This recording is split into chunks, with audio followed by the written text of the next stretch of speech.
ఉత్తర తెలంగాణలోనే ప్రసిద్ధిగాంచిన శ్రీ కొత్తకొండ వీరభద్రస్వామి బ్రహ్మోత్సవాలపై మంత్రి పొన్నం ప్రభాకర్ అధికారులతో సమీక్ష నిర్వహించారు.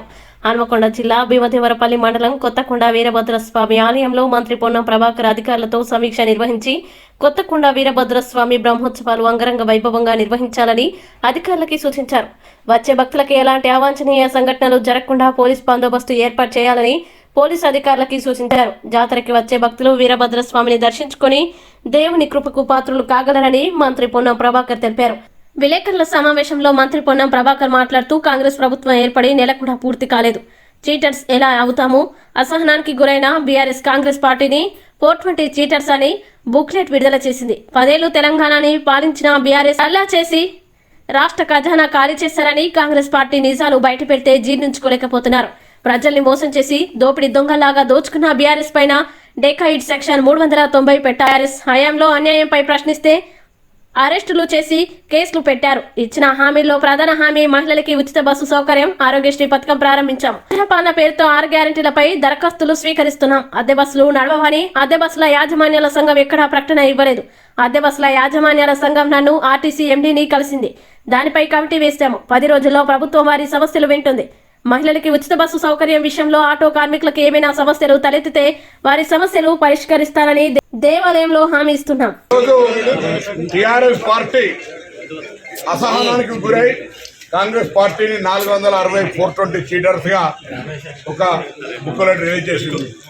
మేము అడుగుతాను, నెల రోజుల లోపల ఇచ్చిన హామీల్లో ప్రధానమైనటువంటి మహిళలకు ఉపయోగపడే ఉచిత బస్ సౌకర్యము, 10 లక్షల ఆరోగ్యశ్రీ ఇప్పటికే అమలవుతుంటే మిగతా గ్యారెంటీలకు సంబంధించి ప్రజాపాలన పేరు మీద యావత్ రాష్ట్ర వ్యాప్తంగా 6 గ్యారెంటీల అప్లికేషన్లు తీసుకుంటారు. ఈ సందర్భంలో ఎందుకు టీఆర్ఎస్ పార్టీ అసహనానికి గురైతుందని అడుగుతా ఉన్నాం. ఇది ప్రజాస్పందన చూసేటటువంటి మీ ఈర్షణ, మీ ప్రభుత్వం మీద జరుగుతున్నటువంటి వాస్తవాలు బయటికి ప్రజలకు ఈ గల్లా గురికి తెలంగాణ రాష్ట్ర ఖజానా ఖాళీ చేసింది కాబట్టి మీరు ముందుగానే ప్రభుత్వాన్ని విమర్శించే ప్రయత్నం చేస్తా ఉన్నారా? ఈ రోజు అడుగుతా ఉన్నాం, మేము 420 అయితే ఈ రాష్ట్రాన్ని దోపిడీ దొంగల్లాగా దోచుకొని డెకాయిటిక్ సెక్షన్ 390, నేను అడ్వకేట్ వారి పోలీస్ అధికారి, 390 సెక్షన్ తెలంగాణ ప్రజలారా, భారత రాజ్యాంగ స్మృతి ప్రకారంగా టీఆర్ఎస్ల కదా చదువుకునే బుద్ధి, జ్ఞానం, చట్టం, రాజ్యాంగం పట్ల గౌరవం లేదు. తెలంగాణ ప్రజలు సెక్షన్ 390 దోపిడీదారులు డెకాయిట్లకు సంబంధించిన సెక్షన్, అది మీ మీద పెట్టే రోజు వస్తుంది, జాగ్రత్త. మేము ఇప్పటివరకు నెల రోజుల కాడాగాలి చీటర్స్ ఎట్లా అవుతాం, 420 కేసు ఎట్లా అప్లై అవుతుంది? మీకు అసహనం బుద్ధి కూడా ఏం పని చేయాలో కూడా తెలుస్తలేదా? ఒకవైపు 2 గ్యారెంటీలు అమలు చేసి మిగతా 6 గ్యారెంటీలకు సంబంధించిన ప్రక్రియ అప్లికేషన్ కొనసాగుతుంటే ఎందుకు తొందరపడుతున్నారు? రాష్ట్రంలో ఖజానా ఖాళీ అయిందని చెప్పిన వాస్తవాన్ని జీర్ణించుకోలేకపోతున్నారా? ఇదేం అన్యాయం.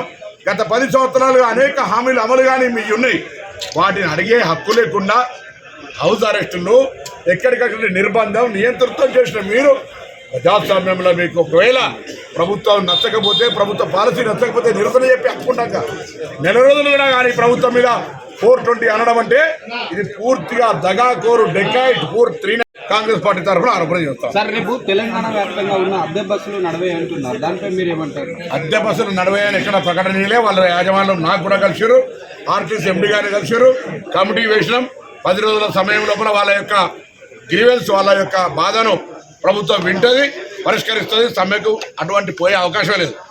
ఒకవేళ మేము వాళ్ళకు న్యాయమైన కోరిక వినకపోతే కదా, ఆ సంఘాన్ని కూడా అడగండి. వాళ్ళు ప్రకటన ఇవ్వలేదని చెప్తా ఉన్నారు. ఇది కొంతమంది దొంగలు సృష్టిస్తున్నటువంటి రాజకీయం. బస్సు యజమానుల సంఘం నన్ను కలిసింది, ఆర్టీసీ ఎండీ గారిని కలిసింది, వాళ్ళు మీటింగ్ అయింది, స్పష్టంగా వాళ్ళ అంశానికి ఒప్పుకున్నారు.